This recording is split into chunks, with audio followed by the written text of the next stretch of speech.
Kan bocolli otoo jaartiidhaa hojii rafuu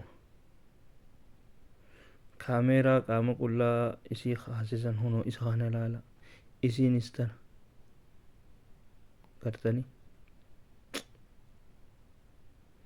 yaa walakkaa ilmi namaa kun hogguma huccuu uffatu nama fakkaata malee hogga huccuu ofirraa yaase bineensa fakkaata.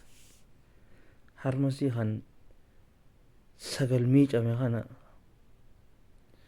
kaameeraatti qabee taa'a. Kan kilooroksiidhaan dhiqan fakkaata. Kan akkanaa kana hogga bineensuma isaanii kanaa kun kaameeraatti qabee taa'u. Inna lillahi wa inna ilaihi raaji'uun.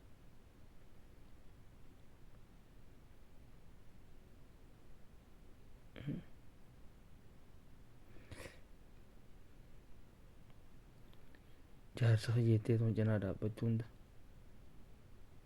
Habiiba hiyyeettee cinaa dhaabbatti. Kana kan udaan sagaraa keessaa fidee sireerra kaa'ee suuraa kaasu kan.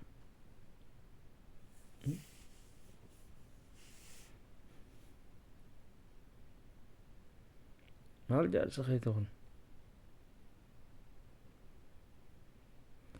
Ati kana faayidaan qabdu.